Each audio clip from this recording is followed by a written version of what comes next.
যদি তোমার জীবনে কোনো দুঃখ থাকে, কোনো সমস্যা থাকে, অথবা তুমি এমন এক দ্বিধার পথে এসে দাঁড়িয়েছ যেখানে দুটি রাস্তা সামনে, কিন্তু বুঝে উঠতে পারছো না কোনটা বেছে নেবে, তাহলে আজকের এই বার্তাটি তোমার জন্য অত্যন্ত গুরুত্বপূর্ণ।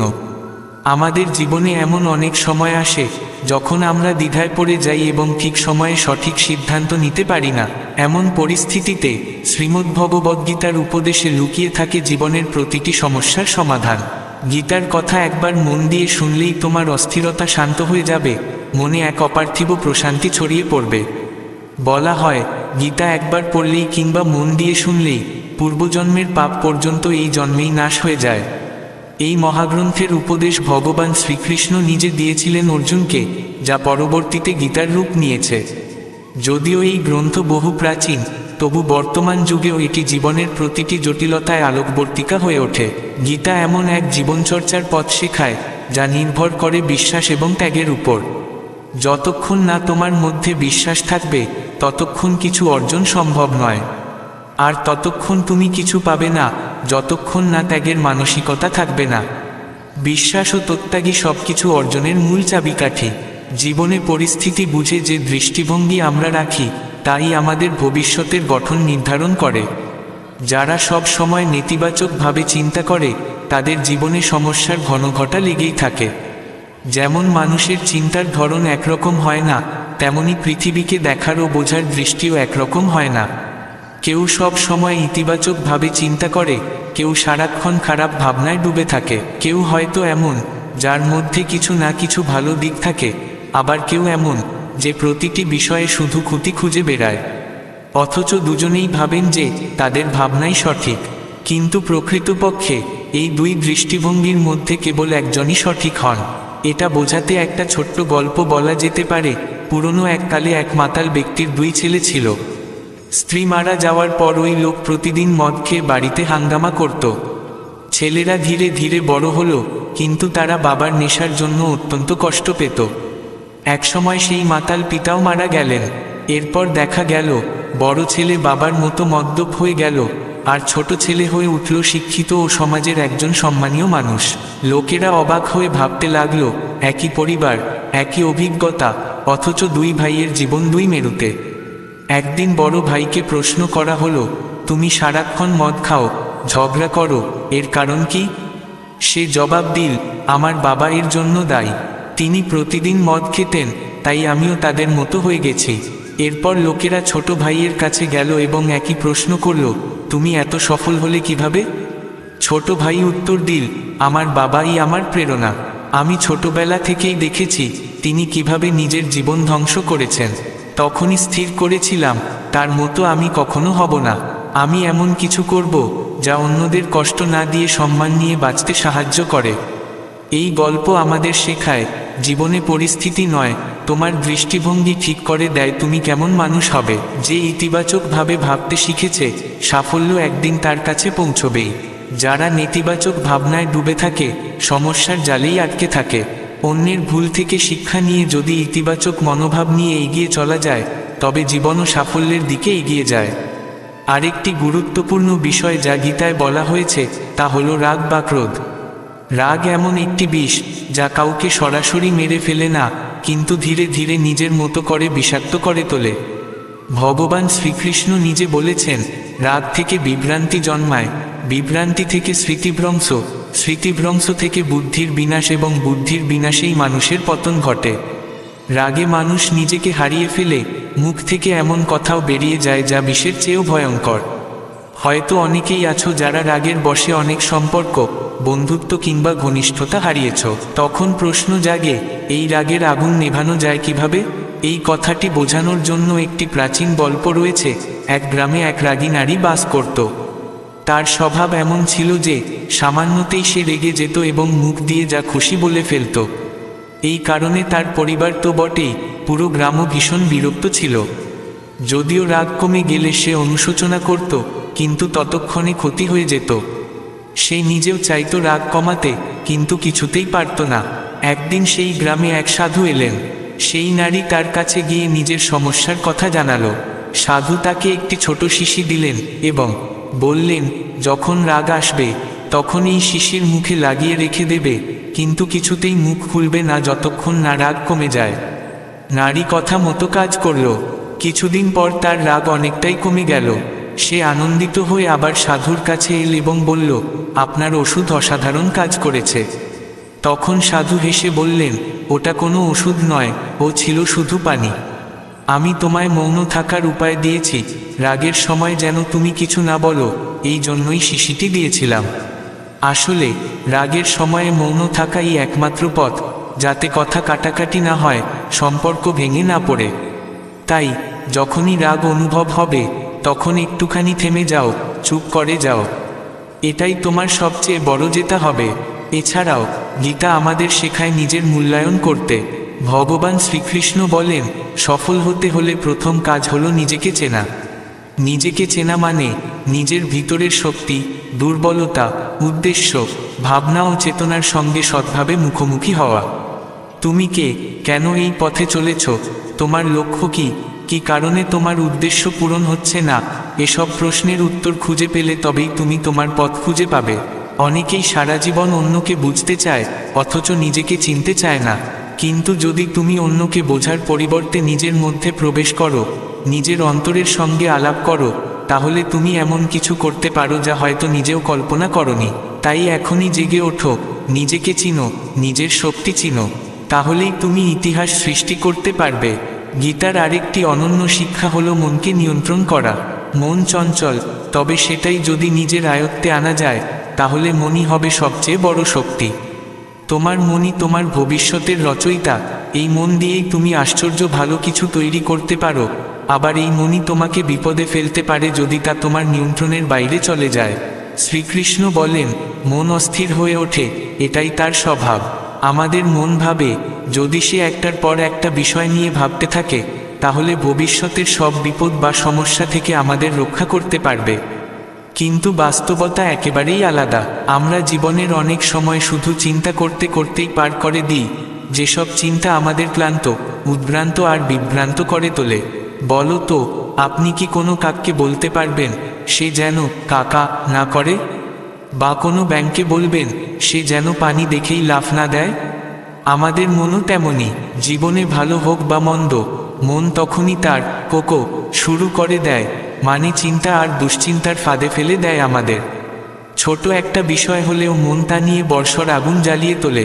মাঝে মাঝে তো মনে হয় আমরা অনেকেই শুধু দুশ্চিন্তা করার জন্যই বেঁচে আছি। অসংখ্য সমস্যা, বেদনা আর বিভ্রান্তি, এই সব কিছুর জন্ম হয় আমাদের নিজের মনেই তৈরি হওয়া গল্পগুলো থেকে। তাই মনে রাখতে হবে, আমাদের সমস্যাগুলো মূলত মনের অবস্থা। মন শান্ত না হলে কোনো সমস্যার প্রকৃত সমাধান খুঁজে পাওয়া যায় না। আর মন শান্ত রাখার দায়িত্ব আমাদের নিজেরই। কেউ আমাদের জন্য সেই কাজ করবে না। একবার এক ধনাঢ্য শেঠ ছিল, যার প্রচুর টাকা পয়সা ছিল, কিন্তু মনের কোনো শান্তি ছিল না। একদিন সে শুনল, এক নগরে এক সাধু আছেন, যিনি এমন এক সিদ্ধি দেন, যার ফলে মন যা চায় তাই পাওয়া যায়। শেঠ ছুটে গেল সেই সাধুর কাছে, বলল, তার সব আছে, শুধু শান্তি নেই। সাধু বললেন, যা আমি করি তুমি নীরব হয়ে দেখে যাও, তাতেই তুমি শান্তির উপায় পেয়ে যাবে। পরদিন সাধু শেঠকে কড়া রোদে বসিয়ে রাখলেন, আর নিজে ছায়ার ভেতর চলে গেলেন। শেঠ রোদের মধ্যে হাঁপিয়ে গেল, কিন্তু কিছু বলল না। পরদিন সাধু তাকে না খাইয়ে রাখলেন, আর নিজে নানা সুস্বাদু খাবার খেতে লাগলেন। তবুও শেঠ নীরব রইল। তৃতীয় দিনে শেঠ ক্রোধে ফেটে পড়ে উঠে যাওয়ার সময় সাধু জিজ্ঞেস করলেন, কি হলো, যেতে চাইছ? শেঠ বলল, হ্যাঁ মহারাজ, আমি আশা করে এসেছিলাম, কিন্তু এখানে শুধু নিরাশাই পেলাম। সাধু বললেন, আমি তো তোমাকে শান্তির উপায়ই বলে দিয়েছি। প্রথম দিন রোদে বসিয়ে আমি বুঝিয়েছি আমার ছায়া তোমার কাজে আসবে না। দ্বিতীয় দিন না খাইয়ে আমি দেখিয়েছি আমার খাওয়া তোমার ক্ষুধা মেটাবে না। তেমনি আমার সাধনা তোমার শান্তি এনে দিতে পারবে না। শান্তি তোমাকে তোমার নিজের পরিশ্রমেই অর্জন করতে হবে। এই কথা শুনে শেঠের চোখ খুলে গেল। সে মাথা নত করে আশীর্বাদ নিয়ে নিজের ঘরে ফিরে গেল। তাই মনে শান্তি আনতে হলে আগে রাগ আর কুচিন্তা থেকে দূরে থাকতে হবে। যতক্ষণ না মন থেকে রাগ আর নেতিবাচক চিন্তা বিদায় নিচ্ছে, ততক্ষণ প্রেম আর শান্তি প্রবেশ করতে পারবে না। শ্রীকৃষ্ণ আরও একটি বিশেষ উপদেশ দেন, কর্ম করো, কিন্তু ফলের চিন্তা করো না। তিনি বলেন, কর্ম এবং ফলের মধ্যে সম্পর্ক থাকলেও আমরা শুধু আমাদের কাজ নিয়েই ভাবব, ফল নিয়ে নয়। কারণ ফল কখন আসবে, কেমন হবে, তা আমাদের হাতে নেই। আর ফলের চিন্তাই আমাদের জীবনে দুশ্চিন্তা আর মানসিক অস্থিরতা ডেকে আনে। কর্ম করতে করতে কেউ যদি সারাক্ষণ ভাবতে থাকে তার ফল কি হবে, তাহলে সে নিজের দায়িত্বকে সঠিকভাবে পালন করতে পারে না। শ্রীকৃষ্ণ বলেন, যখন আমরা দায়িত্ব পালন করি তখন আমাদের মনে সাহস, উদ্যম এবং সংকল্প থাকা দরকার। সেই মনোভাবই জীবনের সফলতার চাবিকাঠি। একবার এক রাজা ছিলেন যিনি তার প্রজাদের খুব ভালোবাসতেন। তিনি নিয়মিত প্রজাদের মধ্যে ঘুরে বেড়াতেন, তাদের সমস্যা শুনতেন এবং সমাধানের চেষ্টা করতেন। একদিন রাজা সফরে ছিলেন, হঠাৎ তার জামার একটি বোতাম ছিঁড়ে গেল। তিনি তার মন্ত্রীকে ডেকে বললেন, তাড়াতাড়ি কোনো ভালো দর্জিকে এনে দাও, আমার বোতাম লাগাতে হবে। মন্ত্রী এক গ্রাম থেকে একজন দর্জিকে এনে হাজির করল। রাজা জিজ্ঞেস করলেন, তুমি কি বোতাম লাগাতে পারবে? দর্জি বলল, হ্যাঁ মহারাজ, এটা তো খুব সহজ কাজ। সে নিজের থলি থেকে সুতো বের করে বোতাম লাগিয়ে দিল। রাজা খুব খুশি হলেন। তিনি দর্জিকে জিজ্ঞেস করলেন, তুমি কত টাকা চাও? দর্জি ভাবল, কাজ তো ছোট, 2 টাকা চাইলে চলে। কিন্তু পরক্ষণে ভাবল, যদি রাজা মনে করেন এত ছোট কাজের জন্য আমি টাকা নিচ্ছি, তাহলে গ্রামবাসীদের থেকে হয়তো অনেক বেশি নিই, তাহলে তো সমস্যা। তাই সে বলল, যা আপনি ঠিক মনে করেন তাই দিন। রাজা ভাবলেন, এর কাজ ছোট হলেও এ যেন সত্যিকারের দানবীর, নিজের মূল্য নিজেই নির্ধারণ করতে জানে না। তাই রাজা তাকে 2টি গ্রাম দান করলেন। দর্জি চমকে গেল। সে মনে মনে ভাবতে লাগল, সে যেখানে মাত্র 2 টাকা চাইছিল সেখানে সে এখন 2 গ্রামের মালিক হয়ে গেল। তাই বন্ধুরা, আমরা নিজের চিন্তায় অনেক সময় নিজেকে সীমিত করে ফেলি, কিন্তু ঈশ্বর আমাদের সেই অনুযায়ী দেন যা আমরা ভাবতেও পারি না। আমরা যেখানে ছোট কিছু ভাবি, তিনি আমাদের তার ইচ্ছা অনুযায়ী অনেক বড় কিছু দেন। ভগবান আমাদের তাদের দেওয়ার ক্ষমতা অনুযায়ী অনেক বড় কিছু উপহার দেন। ঠিক এই কারণেই শ্রীকৃষ্ণ গীতায় বলেন, কর্ম করো কিন্তু ফলের আকাঙ্ক্ষা রেখো না। আর এই কথাই এই গল্পের গভীরতম শিক্ষা। শ্রীমদ্ভগবদ্গীতার 6ষ্ঠ উপদেশ হল নিজেকে গড়ে তোলা। শ্রীকৃষ্ণ বলেন, মানুষের জীবন অমূল্য, এই সত্য কেউ অস্বীকার করে না। তবে এই জীবনদায়িনী দেহকে আমরা যতটা সম্মান দেওয়া উচিত ততটা কখনোই দিই না। বাহ্যিক রূপ বা সৌন্দর্য নিয়ে আমরা প্রচণ্ড ব্যস্ত থাকি, অথচ শরীরের ভেতর যিনি অবস্থান করছেন সেই পরমাত্মা, সেই ঈশ্বর এবং তার এই বসবাসের স্থানরূপী মন্দিরের কথা ভাবতেই ভুলে যাই। এই অবচেতনতা আমাদের এমন এক ঘূর্ণিতে টেনে নিয়ে যায় যেখানে শুধুই ভোগের আকাঙ্ক্ষা, যেখানে অন্তরের গঠন নেই, শুধু বাইরের চাকচিক্য। আর এই ভুলের খেসারত দিতে হয় শুধু আমাদের নয়, আমাদের পরিবার, সমাজ, জাতি ও গোটা পৃথিবীকেও। আজকের সবচেয়ে বড় প্রয়োজন যদি কিছু হয় তা হলো নিজেকে গড়ে তোলা। আমাদের ভাবতেই হবে কিভাবে আমরা নিজের জীবনকে আদর্শময় করব। ঈশ্বর আমাদের শ্রেষ্ঠ রূপে সৃষ্টি করেছেন, কিন্তু কেবল তা মেনে নিলেই তো শ্রেষ্ঠ হওয়া যায় না। আমাদের মন, বাক্য ও কর্ম, এই 3-এর মাধ্যমেও আমাদের শ্রেষ্ঠ হয়ে উঠতে হবে। যতক্ষণ না আমরা নিজেকে ঈশ্বরের এক অণু বা অংশ বলে অনুভব করব, ততক্ষণ আমাদের সত্যিকারের কল্যাণ সম্ভব নয়। আমাদের দেহরূপী মন্দির এবং তার অন্তরে অবস্থানকারী আত্মাকে গুরুত্ব দিতে হবে, তাকে পবিত্র রাখতে হবে, তার প্রতি শ্রদ্ধা রাখতে হবে। আমরা যেমন বাইরের দালানকোঠার নির্মাণ নিয়ে ভাবি, তেমনি যত্ন নিতে হবে নিজের চরিত্র ও অন্তর নির্মাণের। তার জন্য চাই সদ্গুণ, ইতিবাচক চিন্তা, ভালোবাসা ও গ্রহণযোগ্যতা। আমাদের চোখ রাখতে হবে নিজের এবং অন্যের ভিতরকার ভালো গুণের দিকে। আমরা সবাই সেই সর্বশক্তিমান পরমেশ্বরের সন্তান। তার সমস্ত গুণ আমাদের মধ্যেই আছে, শুধু তা জাগিয়ে তোলার প্রয়োজন। সেই গুণগুলোকে সঠিক পথে কাজে লাগিয়ে আমরা নিজেদের নির্মাণ করতে পারি। আর নিজের নির্মাণের মাধ্যমে পরিবার, সমাজ, জাতি এবং এই পুরো বিশ্বেও সত্যিকারের নির্মাণ সম্ভব।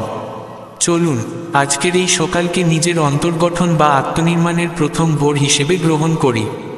চলুন সর্বপ্রথম আমরা নিজেকে গড়তে শুরু করি। মনে রাখবেন, অসম্ভব ভাবনাটাই হলো সম্ভাবনার পথে সবচেয়ে বড় বাধা। তাই এই ভাবনাকে মন থেকে সরিয়ে দিন। নিজেকে বোঝান, সবই সম্ভব যদি মন থেকে চাও। আপনার পরিচয় শুধু আপনার নাম নয়, আপনার আসল পরিচয় তৈরি হয় আপনার চরিত্র, আপনার কর্ম ও আপনার ব্যবহারে। আর তাই নিজের নির্মাণ ছাড়া এই পথে কোনো বিকল্প নেই। শ্রীমদ্ভগবদ্গীতার সপ্তম উপদেশ হল লক্ষ্যকে সর্বদা মনে রাখা। শ্রীকৃষ্ণ বলেন, কোনো লক্ষ্য স্থির করার আগে নিজেকে 3টি প্রশ্ন করো। তুমি কেন এটা করতে চাও? এর পরিণাম কি হতে পারে? আর তুমি কি এতে সফল হবে? যদি এই 3টি প্রশ্নের উত্তর তোমাকে আত্মবিশ্বাস দেয়, তবেই সেই লক্ষ্যপথে অগ্রসর হও। নিজের লক্ষ্যের পরিকল্পনা কাউকে বলো না, চুপচাপ কাজ করে যাও। যাত্রাপথে বিপত্তি এলে ভয় পেও না, ধৈর্য ধরে এগিয়ে যাও। মনে রেখো, অতীত যেমনই হোক না কেন, ভবিষ্যৎ সবসময় তোমার হাতে। আমাদের আশেপাশে কিছু মানুষ খুব সহজে সাফল্য পেয়ে যায়, আর কিছু মানুষ শত চেষ্টা করেও ব্যর্থ হয়। যারা ব্যর্থ হয় তাদের প্রথম প্রয়োজন নিজের লক্ষ্য স্থির করা, যাতে বোঝা যায় কোন দিকে হাঁটতে হবে। জীবনে সফল হতে হলে লক্ষ্য এমন হওয়া উচিত যা নিজের হৃদয় থেকে আসে, অন্যের দেখাদেখি নয়। তুমি যখন নিজের মতো করে কাজকে বুঝে নিতে শেখো, তখন লক্ষ্য স্থির করাও সহজ হয়ে যায়। স্বপ্ন দেখা ভালো, কিন্তু স্বপ্নকে বাস্তবে রূপ দিতে চাইলে বুঝতে হবে তুমি আসলে কি চাও। লক্ষ্য ঠিক করতে গেলে তা পূরণে তোমার কতটা শক্তি, সময় ও মনোযোগ প্রয়োজন, সেটাও বিচার করতে হবে। সব সময় বড় লক্ষ্য স্থির না করে ছোট ছোট লক্ষ্য নির্ধারণ করো। সেগুলো পূরণ করতে করতে বড় লক্ষ্য নিজের থেকে কাছে চলে আসবে। এই ভাবনাকে সহজভাবে বোঝাতে একটি গল্প বলা যায়। একটা গাধা ছিল, তার একটা স্বপ্ন ছিল। সে চেয়েছিল জীবনে এমন কিছু করুক যাতে সে মারা যাওয়ার পরেও লোকে তাকে মনে রাখে, তার নাম করে। কিন্তু সেই গাধা কাজ করত এক ধনী মালিকের অধীনে। সেই মালিকের লক্ষ্য ছিল নিজেকে অঞ্চলের সবচেয়ে বড় ব্যবসায়ী হিসেবে গড়ে তোলা। এই লক্ষ্য পূরণের জন্য মালিক দিনরাত খাটত এবং গাধার পিঠে বোঝা চাপিয়ে চলত, যাতে বেশি মুনাফা হয়। গাধার মনে ভয় ছিল, যদি কাজ করতে না পারে তবে খাবার জুটবে না। এই ভয়ই সে কখনো মালিককে ছেড়ে যেতে পারেনি। তার গোটা জীবন কেটে যায় মালিকের স্বপ্ন পূরণে শ্রম দিতে দিতে। শেষ বয়সে যখন গাধা আর চলতে পারে না, তখন মালিক তাকে জঙ্গলে ফেলে দিয়ে চলে যায়। গাধা মৃত্যুর মুখে দাঁড়িয়ে নিজের জীবন ফিরে দেখে। সে ভাবে, আমি কি এভাবেই বাঁচতে চেয়েছিলাম? আমার কি নিজের কোনো স্বপ্ন ছিল না? আমি কি শুধু অন্যের লক্ষ্য পূরণের জন্যই জন্মেছিলাম? যদি আমি একবার চেষ্টা করতাম, যদি একটিবার সাহস করে এগিয়ে যেতাম, তাহলে হয়তো আমার জীবনটা সম্পূর্ণ আলাদা হতে পারত। হয়তো আজ আমি অন্য কোথাও দাঁড়িয়ে থাকতাম। কিন্তু শেষ পর্যন্ত সেই গাধাটির মতো আমিও শুধুই একটি আফসোস নিয়ে জীবন শেষ করতাম। আজকের এই আধুনিক জীবনে অনেকেই সেই গাধার মতোই সময় কাটাচ্ছেন। তারা নিজেদের লক্ষ্য পূরণের জন্য নয়, বরং সারা জীবন ব্যয় করছেন অন্যের স্বপ্ন পূরণ করতে করতে। নিজের যোগ্যতা থাকা সত্ত্বেও তারা সন্তুষ্ট থাকেন, নিজেকে বিকশিত করার সাহস দেখান না। যতদিন না আমরা নিজের কথা ভাবি, নিজের লক্ষ্যকে গুরুত্ব দিই এবং তার জন্য কাজ করা শুরু করি, ততদিন পর্যন্ত আমরা আমাদের জীবন নিজেদের মতো করে উপভোগ করতে পারি না। তাই যত তাড়াতাড়ি সম্ভব আমাদের নিজের লক্ষ্য স্থির করে তার দিকে এগিয়ে চলা শুরু করতে হবে। যদি আমরা না চাই সেই গাধার মতো শেষবেলায় পস্তাতে, তাহলে আজ থেকেই নিজের লক্ষ্য নিয়ে ভাবা উচিত এবং তাকে বাস্তবে রূপ দেওয়ার জন্য অগ্রসর হওয়া দরকার। একবার সাহস করে যদি আমরা নিজের মতো করে বাঁচতে শুরু করি এবং নিজের লক্ষ্য পূরণের কথা ভাবতে পারি, তাহলে হয়তো শতভাগ সাফল্য নাও আসতে পারে, কিন্তু অন্তত এই আফসোসটা থাকবে না যে আমরা কিছুই করিনি। তাই নিজের ক্ষমতাকে চিনে নিতে হবে, বুঝতে হবে যে আমাদের মধ্যেই আছে সেই শক্তি যা আমাদের স্বপ্নকে সত্যি করতে পারে। শ্রীমদ্ভগবদ্গীতার অষ্টম উপদেশ, বর্তমানে বাঁচতে শেখো। গীতায় বলা হয়েছে, অতীতের ভয় আর ভবিষ্যতের চিন্তা মানুষকে এতটা বিষণ্ণ করে তোলে যে সে জীবনের প্রকৃত স্বাদ পায় না। অনেক সময় এই দুশ্চিন্তা তার মানসিক ভারসাম্য নষ্ট করে দেয়। ভুলে গেলে চলবে না, অপরাধবোধ ও দুশ্চিন্তা মানুষের স্বাভাবিক অনুভূতি, কিন্তু এগুলোকে মনে পুষে রাখা বা ভাবা যে এগুলো থেকে মুক্তি অসম্ভব, সেটাই সবচেয়ে বড় ভুল। এমন ভাবনা মনের স্থিতিকে ভেঙে দেয় এবং জীবনের সৌন্দর্য নষ্ট করে দেয়। তাই আমাদের চাই নিজের চিন্তার পরিধিকে বিস্তৃত করা। বর্তমানই আমাদের একমাত্র বাস্তব সত্য। অতীতকে ফিরে পাওয়া যায় না, ভবিষ্যৎ সম্পূর্ণ কল্পনার উপর নির্ভরশীল।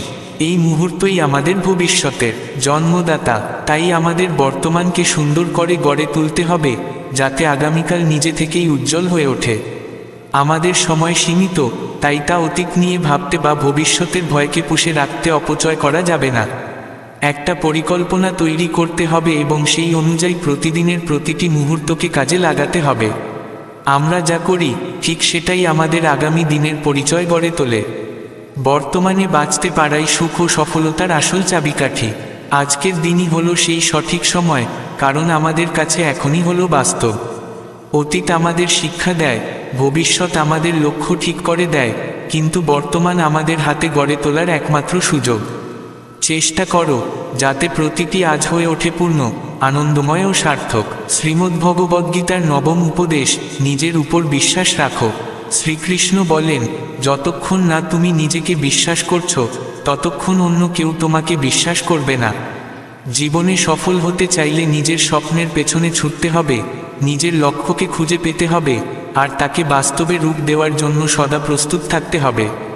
তুমি যত বেশি পরিশ্রম করবে তত তাড়াতাড়ি স্বপ্ন পূরণের পথ সুগম হবে। যদি তুমি নিজেকে বিশ্বাস করো তাহলে এই পৃথিবীতে কিছুই অসম্ভব নয়, কিন্তু যদি নিজেকেই বিশ্বাস না করো তাহলে কোনো লক্ষ্য পূরণ করা সম্ভব নয়। আত্মবিশ্বাস এমন এক শক্তি যা জীবনে অলৌকিক রূপান্তর ঘটাতে পারে। তুমি যা ইচ্ছা করো তাই করতে পারো, শুধু দরকার নিজের ওপর অটুট বিশ্বাস। নিজেকে বিশ্বাস করতে না পারা মানে ভেতরে ভেতরে একরকম ভয় লালন করা। একবার ভেবে দেখো, পর্বতারোহী কিংবা ক্রীড়াবিদরাও তো আমাদেরই মতো সাধারণ মানুষ। তাহলে তারা এত কঠিন লক্ষ্য কিভাবে অর্জন করে? তার একমাত্র উত্তর হলো আত্মবিশ্বাস। এমনই এক গল্প আছে রামায়ণে। যখন বনবাসে থাকা সীতা মায়ের খোঁজে বানরসেনা সমুদ্র তীরে এসে পৌঁছায়, তখন তারা বিশাল সমুদ্র দেখে স্তম্ভিত হয়ে পড়ে। তারা ভাবে, এই সমুদ্র পেরিয়ে কিভাবে লঙ্কা পৌঁছানো সম্ভব? তখন অঙ্গদ বলে, আমি হয়তো এক লাফে লঙ্কায় পৌঁছে যেতে পারবো, কিন্তু ফিরে আসতে পারবো কি না তা নিয়ে সন্দেহ আছে। তার কথার মধ্যে ছিল নিজের উপর অনাস্থা, নিজের শক্তি নিয়ে সংশয়। তখন জাম্ববন্ত হনুমানকে তার শক্তি ও ক্ষমতার কথা স্মরণ করিয়ে দেন। জিজ্ঞেস করেন, তুমি কি লঙ্কায় গিয়ে সীতামাতার খোঁজ নিতে পারো? হনুমান আত্মবিশ্বাসের সঙ্গে বলেন, আমি তো এখনই যাই, রাবণ সহ সমস্ত রাক্ষসকে শেষ করে সীতামাতাকে নিয়ে ফিরে আসি। তখনই হনুমান এক লাফে সমুদ্র পেরিয়ে যান। পথে নানা বাধা আসে, নানা শক্তি তাকে থামাতে চায়, কিন্তু তার আত্মবিশ্বাসে এতটুকুও চির ধরেনি। তিনি পৌঁছে যান লঙ্কায়, বহু রাক্ষসকে পরাজিত করে আসব্বনে সীতামাতার দর্শন করেন এবং সফলভাবে ফিরে আসেন। বন্ধুরা, জীবনে যখন আমরা কোনো উচ্চতর লক্ষ্যপথে এগোতে চাই তখন ভয় বা সংশয় আসবেই, কিন্তু সেগুলোর মুখোমুখি হতে গেলে চাই মনের দৃঢ় বিশ্বাস, চাই নিজের প্রতি নিঃসন্দেহ আত্মবিশ্বাস। যত বেশি সাহসের সঙ্গে আমরা এগিয়ে যাব ততই আমাদের আত্মবিশ্বাস দৃঢ় হবে এবং যে কোনো লক্ষ্য আমাদের নাগালের মধ্যে চলে আসবে। শ্রীমদ্ভগবদ্গীতার দশম উপদেশ, সঙ্গের প্রভাব। শ্রীকৃষ্ণ বলেন, কার সঙ্গে তুমি চলছ সেটা সবকিছু পাল্টে দিতে পারে। সঙ্গ বদলে দেয় আমাদের হাঁটার ধরন, কথা বলার ভঙ্গি, খাওয়া দাওয়ার অভ্যেস, এমনকি পোশাক পর্যন্ত। একজন মানুষ কোন পরিবেশে আছে, কাদের সঙ্গে আছে, এটাই ঠিক করে দেয় তার ভবিষ্যৎ কেমন হবে। তাই জীবনে সঙ্গ নির্বাচন সবচেয়ে গুরুত্বপূর্ণ। যে সঙ্গ তোমাকে উন্নতির দিকে টেনে নেয় তাকে আঁকড়ে ধরো, আর যে সঙ্গ তোমাকে তোমার লক্ষ্য থেকে সরিয়ে দেয় তাকে পরিহার করাই শ্রেয়। ভালো মানুষদের সান্নিধ্যে থাকলে আমাদের মন ও চরিত্র তাদের মতোই সুন্দর হয়ে ওঠে। যেমন খরবুজা খরবুজার পাশে পড়ে রং পাল্টায়, তেমনি মানুষের মনও আশেপাশের প্রভাব থেকে পালাতে পারে না। ভালো সঙ্গ আমাদের মহৎ করে, আর খারাপ সঙ্গ ধ্বংসের দিকে নিয়ে যায়। ভালো সঙ্গ এমন এক পারস পাথরের মতো, যার ছোঁয়ায় লোহাও সোনা হয়ে যায়। সেই রকমই যখন কোনো দুষ্ট ব্যক্তি ভালো মানুষের সাহচর্যে আসে তখন তার মধ্যেও পরিবর্তন আসে, কিন্তু যদি কেউ খারাপ সঙ্গ পায় তাহলে তার জীবনও নরকসম হয়ে যায়। একবার এক গুরু তার শিষ্যদের নিয়ে একটি বাগানে ঘুরছিলেন। পথে তিনি ভালো সঙ্গের গুরুত্ব নিয়ে বলছিলেন, কিন্তু শিষ্যরা ঠিকমতো বুঝতে পারছিল না। তখন গুরুজি চারপাশে চোখ ঘোরালেন এবং একটি ফুলে ভরা গোলাপ গাছ দেখতে পেলেন। তিনি পাশে দাঁড়ানো এক শিষ্যকে বললেন, এই গাছটার নিচ থেকে একটু মাটি নিয়ে এসো। শিষ্য সেই মাটি নিয়ে আসার পর গুরুজি বললেন, এটা আমার জন্য নয়, তুমি এই মাটিটা একবার বন্ধ করে দেখো। শিষ্য মাটিটা গন্ধ নিয়ে বলল, গুরুজি, এতে তো দারুণ গোলাপের সুবাস পাচ্ছি। তখন গুরু বললেন, জানো কেন এই মাটিতে এত সুন্দর গন্ধ? কারণ এই মাটির ওপর গোলাপের পাপড়ি প্রতিদিন পড়ে। সেই পাপড়ির সুবাস এই মাটির মধ্যে মিশে গেছে।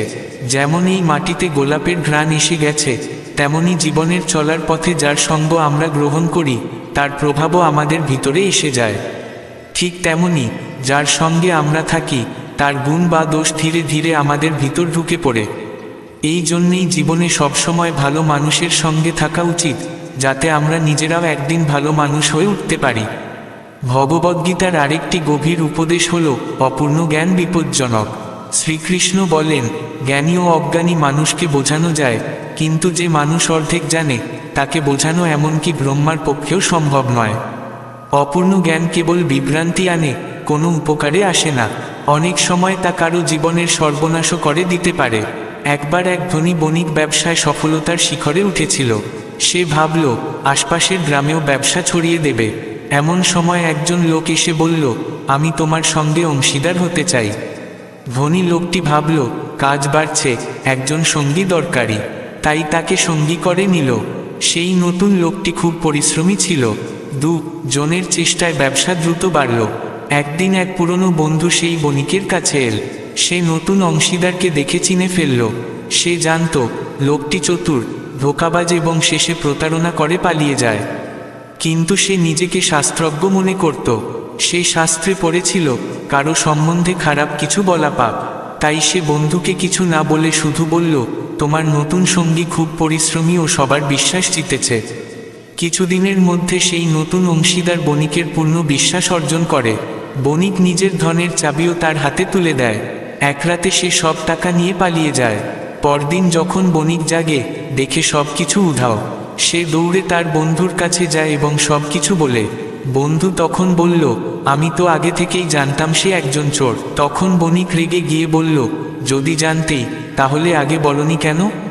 আমার সব শেষ হয়ে গেল। বন্ধু বলল, আমি কারো নিন্দা করি না, শাস্ত্রে পড়েছি নিন্দা করা পাপ। বণিক কষ্টভরা কণ্ঠে বলল, তোমার এই অপূর্ণ জ্ঞান আমাকে ধ্বংস করল। এই গল্প আমাদের শেখায়, জ্ঞানের একটা টুকরো না জেনে শুধু একটি কথা মেনে চললে অনেক বড় ক্ষতি হতে পারে। তাই জীবনে কখনোই অপূর্ণ জ্ঞানে বিভ্রান্ত হওয়া উচিত নয়। জ্ঞান থাকলে তাকে সম্পূর্ণভাবে গ্রহণ করা দরকার। ভগবদ্গীতার আরও একটি মূল্যবান শিক্ষা হল, কে আমাদের বন্ধু আর কে শত্রু তা বোঝার ক্ষমতা অর্জন করা। শ্রীকৃষ্ণ বলেন, সফল হতে চাইলে এমন বন্ধু দরকার যারা আমাদের এগিয়ে যেতে উৎসাহ দেয়।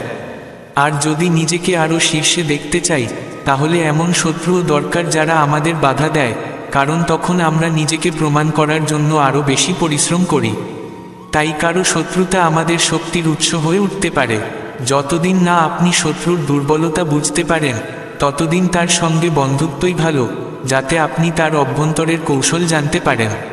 শ্রীকৃষ্ণ বলেন, যারা খারাপ চিন্তা করে, দৃষ্টিভঙ্গি অসৎ, চরিত্র কলুষিত এবং দুর্বৃত্তদের সঙ্গে থাকে, তাদের বন্ধু হিসেবে কখনোই গ্রহণ করা উচিত নয়। চন্দনের গাছের গন্ধ যেমন মোহনীয়, ঠিক তেমনি তার গন্ধের টানে বিষাক্ত সাপও তার গায়ে এসে লেপটে থাকে। যেমনটা বাইরে থেকে শান্ত ও মিষ্টি, তার ভিতরে কি লুকিয়ে আছে তা জানা কঠিন। তাই শ্রীকৃষ্ণ বলেন, যারা সামনে প্রশংসা করে আর পেছনে অপবাদ দেয়, তাদের থেকে সাবধান থাকতে হবে। এদের বন্ধুত্ব শত্রুর থেকেও বিপজ্জনক, কারণ তারা সুযোগ পেলেই আঘাত করে। একবার দুই বন্ধু, রাহুল আর কেশব, পথে হাঁটছিল। তারা খুব ঘনিষ্ঠ বন্ধু ছিল, কিন্তু হঠাৎ করে রাহুল ও কেশব একসময় এক বিষয়ে তর্কে জড়িয়ে পড়ে। সেই উত্তপ্ত মুহূর্তে রাহুল কেশবকে একটি চড় মারে। কেশব চুপচাপ থেকে কিছু না বলে মাটিতে লিখে দেয়, আজ আমার বন্ধুর চড়ে আমি ব্যথা পেয়েছি। এরপর 2 দিন পর তারা আবার দেখা করে এবং ঠিক করে নদীতে স্নান করতে যাবে। পরদিন সকালে তারা নদীর ধারে পৌঁছায় এবং জলখেলায় মেতে ওঠে।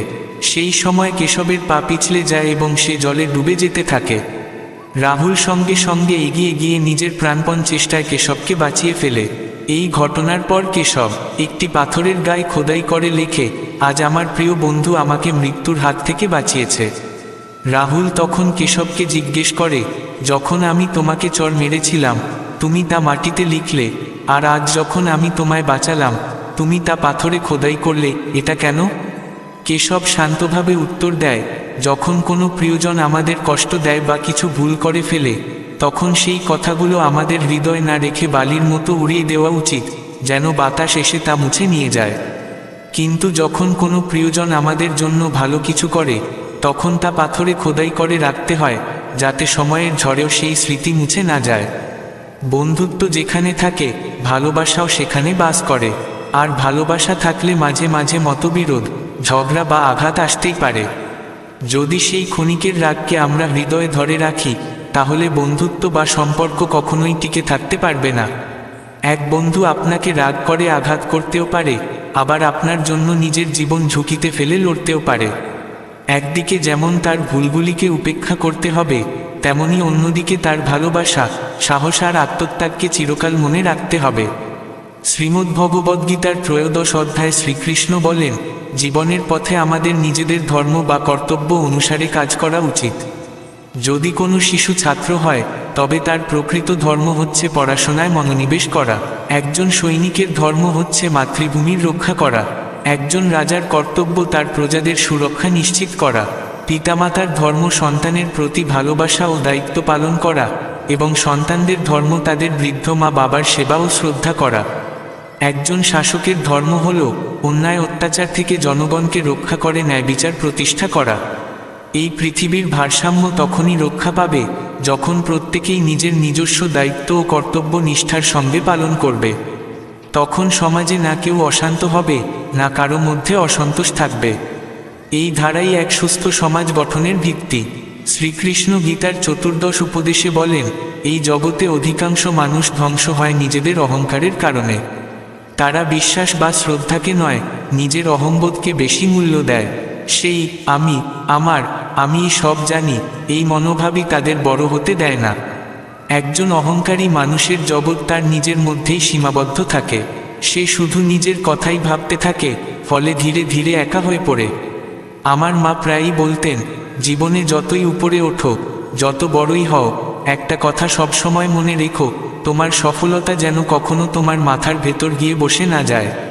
কারণ অহংকারের ঘর সবসময়ই শূন্য থাকে।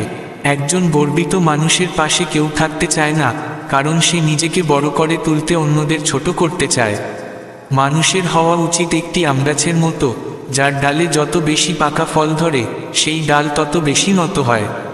অর্থাৎ সফলতা যত বেশি হবে, তত বেশি বিনয় আসা উচিত। প্রকৃত সাফল্য তখনই অর্থবহ হয়ে ওঠে, যখন সে আমাদের ভিতর বিনয় ও নম্রতা জাগিয়ে তোলে।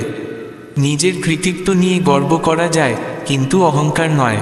পরিশ্রম করে অর্জিত সফলতা থেকে আসে এক শান্ত, প্রশান্ত তৃপ্তি, এটাই গর্ব। কিন্তু যখন সেই তৃপ্তি নিজেকে অন্যদের উপরে ভাবতে শেখায়, তখন তা অহংকারের রূপ নেয়। আমাদের মধ্যে অনেকেই ভাবে আমরা সব কিছু জানি, অথচ বাস্তবতা হলো, আমরা যতই জানি না কেন, সব কিছু জানা কখনো সম্ভব নয়। যেদিন কেউ নিজেকে সবজান্তা ভাবতে শুরু করে, সেদিন থেকেই তার পতনের শুরু। একজন অহংকারী ব্যক্তি তার জীবনে বেশি দূর এগোতে পারে না, কারণ তার দৃষ্টিভঙ্গি সব সময় আমি জানি, আমিই ঠিক, এই আবরণে ঢাকা থাকে। যদি অহংকার একবার মনের মধ্যে গেঁথে বসে, তাহলে আপনি যত দ্রুত সাফল্যের সিঁড়ি বেয়ে উঠেছেন, ঠিক তত দ্রুতই সেখান থেকে নিচে নেমেও পড়বেন। শ্রীমদ্ভগবদ্গীতার 15 উপদেশ। শ্রীকৃষ্ণ বলেন, পরিবর্তনই জীবন। জীবনে যে ব্যক্তি পরিবর্তনকে স্বাগত জানাতে ভয় পায়, সে কখনো সত্যিকার অর্থে এগিয়ে যেতে পারে না। কারণ পরিবর্তন সবসময় একটি নতুন দিক নিয়ে আসে এবং সেই দিকটি শেষ পর্যন্ত মঙ্গলময়ই হয়। যদি জীবনে কোনো পরিবর্তন না আসে, তাহলে আমরা যেখানে আছি সেখানেই স্থির হয়ে পড়ে থাকব, আর কখনো সামনে এগোতে পারব না। কখনো কখনো এই পরিবর্তন আমাদের অস্বস্তি দেয়, যন্ত্রণা দেয়, কিন্তু সেই কষ্ট চিরস্থায়ী হয় না। সময়ের সঙ্গে সঙ্গে সেগুলো মুছে যায় এবং পরিবর্তনের ফলস্বরূপ এক সময় সুখ এসে ধরা দেয়। তুমি কি কখনো নদীর জলকে পচতে দেখেছ? কখনো না, কারণ নদী সবসময় বয়ে চলে, প্রবাহিত হয়, নিজেকে পরিবর্তিত করে চলে। কিন্তু একটি পুকুরের জল যখন স্থির থাকে, পরিবর্তনের কোনো ছোঁয়া পায় না, তখন ধীরে ধীরে তা নোংরা হয়ে যায়। মানুষের জীবনও ঠিক সেই রকম। যদি পরিবর্তন থেমে যায়, তবে জীবনও থেমে যায়। পরিবর্তন না থাকলে আমাদের অস্তিত্বই হারিয়ে যাবে। শ্রীমদ্ভগবদ্গীতার ষোড়শ উপদেশে শ্রীকৃষ্ণ বলেন, আলস্য মানুষের সেই শত্রু যে তাকে সাফল্য থেকে দূরে সরিয়ে রাখে। যদি তোমার জীবনে সফল হতে চাও, তবে সর্বপ্রথম তোমাকে নিজের আলস্যকে বিদায় জানাতে হবে। যারা শুধু আরামের মধ্যে থাকতে চায়, যারা কখনো নিজের সীমানা ছেড়ে বেরোতে চায় না, তারা জীবনে বড় কিছু অর্জন করতে পারে না। আলস্য আর ভয়, এই দুটি জিনিস মানুষকে তার স্বপ্নের কাছাকাছিও যেতে দেয় না। একটি তাকে শুরু করতে দেয় না, আর অন্যটি তাকে মাঝপথে থামিয়ে দেয়। তাই যদি তুমি তোমার লক্ষ্যকে বাস্তব করতে চাও, তাহলে নিজের ভয় এবং আলস্যকে দূরে সরিয়ে দাও। শ্রীকৃষ্ণ গীতার সপ্তদশ উপদেশে বলেন, সঠিক সময়ের অপেক্ষা করাটা নির্বুদ্ধিতা। তিনি অর্জুনকে বলেন, কোনো কাজ শুরু করার জন্য একমাত্র উপযুক্ত সময় হচ্ছে যখন তুমি শুরু করার সিদ্ধান্ত নাও। যে ব্যক্তি সঠিক সময়ের প্রতীক্ষায় বসে থাকে, তার কাছে কখনোই সেই সময় আসে না, আর সে জীবনভর শুধু অপেক্ষা করেই যায়, কিন্তু কিছু শুরু করতে পারে না। এই সত্যকে বোঝাতে একটি গল্প আছে। এক ব্যক্তি একবার এক সাধুর উপদেশ শুনতে যায়। সেখানে তিনি শোনে, সময় খুবই মূল্যবান, এর ইচ্ছে অনুযায়ী দাম পাওয়া যায়। এই কথা শুনে সে মানুষজনকে বলতে শুরু করে, ভাই, আমার সময় খুব দামি, চাইলে দিনে 200 টাকা করে আমার সময় কিনে নিতে পারো। মানুষ তাকে জিজ্ঞেস করে, তোমার সময় কিনে কি করব? সে বলে, তুমি যেভাবে চাইবে সেভাবেই ব্যবহার করো, আমি তো বিক্রি করছি। লোকজন তাকে পাগল বলে দূরে সরিয়ে দেয়। শেষে সেই ব্যক্তি আবার সেই সাধুর কাছে ফিরে যায় এবং বলে, মহাত্মা, আপনি বলেছিলেন সময় দামি, কিন্তু কেউ তো আমার সময়ে 1 টাকাও দিচ্ছে না। সাধু মুচকি হেসে বলেন, বৎস, সময় দামি বটে, কিন্তু তার সঠিক ব্যবহার না করলে তার দাম কেউ দেবে না। সময়ের দাম তখনই ওঠে যখন পরিশ্রম ও সদ্ব্যবহার দিয়ে তাকে মূল্যবান করে তোলা যায়। তখন সেই ব্যক্তি উপলব্ধি করে, শুধু সময় থাকা যথেষ্ট নয়, তার সদ্ব্যবহারই তাকে দামি করে তোলে। আমাদের জীবনেও প্রতিটি মুহূর্ত অমূল্য, কিন্তু সেই মূল্য পেতে হলে প্রয়াস ও সদ্বিচার দরকার। শ্রীকৃষ্ণ গীতার অষ্টাদশ উপদেশে বলেন, একটি কাজ কারো কাছে পাপ, আবার কারো কাছে পুণ্য হতে পারে। কোনো কর্ম পাপ না পুণ্য, তা শুধুমাত্র বাইরের থেকে বিচার করা যায় না। একজন মানুষ যখন কোনো কর্ম করেন, সেই কর্মের পেছনে তার মনোভাব, উদ্দেশ্যই ঠিক করে দেয় সেটি পুণ্যের কাজ না পাপের। উদাহরণস্বরূপ, যদি কেউ লোভে পড়ে কাউকে হত্যা করে, তাহলে সেটি পাপ। কিন্তু যদি কেউ কোনো দুষ্ট ব্যক্তিকে মেরে কাউকে বাঁচিয়ে ফেলে, তাহলে সেই একই হত্যা পাপ হয় না। বাহ্যিকভাবে দুজনই একই কাজ করেছে, কিন্তু তাদের অন্তরের উদ্দেশ্য এক নয়। তাই কর্মের ফল তার মনোভাবের ওপর নির্ভর করে। শ্রীকৃষ্ণ গীতার 49 উপদেশে বলেন, এই পৃথিবীতে কোনো দেবতাই ছোট বা বড় নন। আজ মানুষ নানা ধর্মে বিভক্ত হয়েছে। তারা ধর্ম ও দেবতার নামে ঝগড়া করে, বিভাজন তৈরি করে, কিন্তু তারা ভুলে যায়, সব দেবতা, সব রূপ একই পরম সত্তারই প্রকাশ। যেমন সব নদী শেষে গিয়ে সমুদ্রের সঙ্গে মিলিত হয়, তেমনি সব ধর্মই পরিণামে এক সর্বশক্তিমান ঈশ্বরের কাছেই পৌঁছে যায়। এই বিশ্বব্রহ্মাণ্ডের স্রষ্টা একজনই, পরম পিতা। তাই আমাদের উচিত ধর্ম, জাতি, রূপ, নাম ভুলে ঈশ্বরের যে রূপেই আমরা বিশ্বাস করি না কেন, সেই রূপেই শ্রদ্ধা রাখা এবং অন্যের বিশ্বাসকে সম্মান জানানো। কারণ ঈশ্বর কখনো বিভাজন করেন না, মানুষই করে। যারা সত্যিকারের ঈশ্বরের আরাধক, তারা কখনো কাউকে ছোট করে দেখে না। শ্রীকৃষ্ণ বলেন, আমাদের সকলকে মিলেমিশে থাকা উচিত। তিনি ভাগবত গীতার এক গুরুত্বপূর্ণ শিক্ষা দিতে গিয়ে বলেন, মানুষের দেহ ক্ষণস্থায়ী, এটি একদিন বিলীন হয়ে যায়, কিন্তু আত্মা অবিনশ্বর, অমর। আত্মার কোনো মৃত্যু নেই, কোনো অস্ত্র তাকে হত্যা করতে পারে না, কোনো শক্তি তাকে শেষ করতে পারে না। মৃত্যুর পর দেহ পঞ্চতত্ত্বে মিশে যায়, কিন্তু আত্মা আবার নতুন দেহে জন্ম নেয়। যে ব্যক্তি এই সত্য জানে, সে কখনো কারো মৃত্যুতে বিলাপ করে না, কারণ সে জানে, মরেছে শুধু দেহ, আত্মা নয়। আত্মা অমর, সে আবার নতুন রূপে আবির্ভূত হবে। এই সৃষ্টিতে যে জন্মেছে, সে একদিন মরবেই, এটাই চিরন্তন সত্য। কোনো মানুষ, পশু পাখি, জীবজন্তু বা বৃক্ষ, যে প্রাণীই হোক না কেন, জন্মের সঙ্গে সঙ্গে তার মৃত্যুর দিনও নির্ধারিত হয়ে যায়। এই সত্য জেনেও মানুষ সারা জীবন আরও কিছু পাওয়ার লালসায় ছুটে চলে। এই পাওয়ার লালসাতেই সে নিজের আপনজনদের সঙ্গেও লড়াই করতে দ্বিধা করে না। কিন্তু এইসব পাওয়ার কিছুই মৃত্যুর সময় তার সঙ্গে যাবে না। তাই মানুষের উচিত জীবনের এই বাস্তবতাকে মেনে নিয়ে তৃপ্ত থাকা। শ্রীকৃষ্ণ আরও বলেন, সত্যিকার মানুষ কখনো মিথ্যের কাছে জিততে পারে না, যতক্ষণ না সে মিথ্যা ও অন্যায়ের বিরুদ্ধে নিজেই দাঁড়ায়। অনেকে বলে, এই যুগে মিথ্যাই জেতে আর সত্য